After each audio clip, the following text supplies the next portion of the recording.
Bienvenue dans la 7e partie de la capsule sur l'utilisation d'Adobe Premiere pour vos projets vidéo. Dans cette 7e partie, nous allons réaliser un petit montage à base de 5 vidéos, y appliquer des transitions, un effet de flou et l'exporter. Ici, nous admettons que notre préparation est déjà faite. On passe donc directement à la création de notre projet que nous nommons démonstration capsule et que je vais enregistrer dans mon dossier prévu à cet effet. Je vais créer un chutier vidéo, puis importer mes 5 vidéos. Je vais créer un montage grâce à l'une de nos vidéos et ensuite déplacer celui-ci vers la racine de notre projet grâce à un coupé-coller. Je le renomme montage afin de bien comprendre de quoi il s'agit.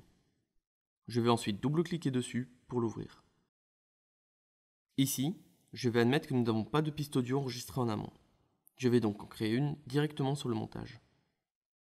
Je veux commencer à enregistrer une voix à partir de 5 secondes. Je vais donc me positionner à 5 secondes et ensuite appuyer sur le petit micro de la piste A2. L'enregistrement commence. Une fois que j'ai terminé, je rappuie sur le petit micro. Je veux maintenant découper mes vidéos pour les caler sur l'audio. Ici, je me dis que la première vidéo est celle importée dans le montage. Mais je veux raccourcir le début et la fin de cette dernière. Je me positionne à l'endroit où je veux la couper et j'utilise le cutter afin de gagner du temps. Une fois mes deux zones découpées, je sélectionne le début et j'appuie sur la touche Delete ou Supprimer afin de la retirer. Je vais faire pareil avec la seconde, mais pour l'exemple, je vais faire un clic droit, Supprimer. Je déplace ensuite mon élément au début de ma vidéo. Je vais ensuite ouvrir ma deuxième vidéo dans le moniteur source en double-cliquant dessus. Je ne veux pas l'entièreté. Je vais donc marquer mon entrée de vidéo en me positionnant au bon endroit sur sa ligne du temps et appuyer sur le bouton « Marquer l'entrée ». Je vais faire pareil pour la sortie grâce au bouton « Marquer la sortie ». Je vais importer ce passage dans ma vidéo grâce au bouton « Remplacer ». La voilà importée dans ma timeline. Je vais ouvrir ma troisième vidéo et marquer l'entrée désirée. Ici, je ne vais pas marquer de point de sortie. Nous allons découper la sortie directement dans le montage. Je vais appuyer sur le bouton « Remplacer » afin de le mettre dans mon montage. Je vais ensuite écouter mon audio pour voir à quel endroit je veux couper ma vidéo. Je remarque qu'on entend le son de la vidéo ainsi que notre enregistrement audio. Je vais donc mettre en lecture seule notre piste enregistrée afin de ne pas entendre les autres sons. Une fois que j'ai trouvé où couper ma vidéo, je viens rabattre l'élément grâce à l'outil déplacement jusqu'à mon repère temporel.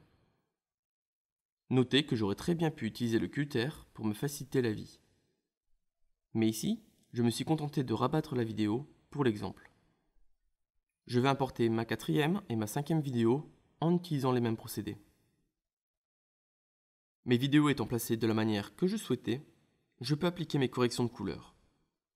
Ici, je vais appliquer l'effet sur une vidéo et la copier-coller sur les autres. Je vais donc me placer et sélectionner la première vidéo de mon montage et aller dans Couleur Lumétrie sur le panneau latéral. Je vais augmenter légèrement son exposition de base, augmenter ses tons foncés et ses noirs. Ensuite, je vais dans le panneau Créatif. Augmenter un peu sa saturation et augmenter légèrement la composition vers le bleu, puis augmenter très légèrement sa vibrance afin de donner un peu plus de peps à son image. Maintenant, je vais copier cet effet en allant dans les options d'effet de mon élément et en copiant l'effet Couleur Lumétrie.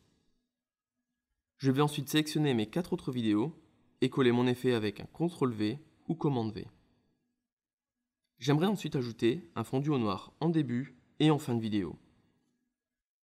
Je vais donc dans mon panneau latéral, je déploie le panneau Effet et j'écris Fondu au noir dans la barre de recherche. Je le déplace au début de mon premier élément et à la fin du dernier élément. Sur ce dernier, je vais augmenter sa taille en zoomant dessus et en augmentant sa durée grâce à l'outil déplacement. Je dézoome et puis je vais ajouter une transition de type fondu enchaîné entre ma 3e et 4e vidéo. Je vais aller chercher l'effet dans le dossier Transition vidéo, fondu, fondu enchaîné.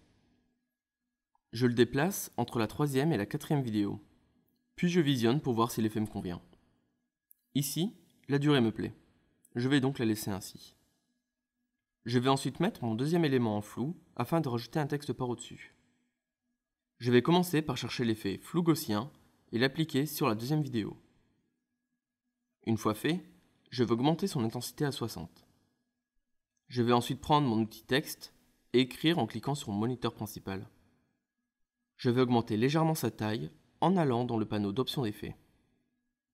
Je vais mettre sa taille à 80 et choisir la police Arial que je vais mettre en gras. Je viens repositionner mon texte sur le moniteur grâce à mon outil de déplacement.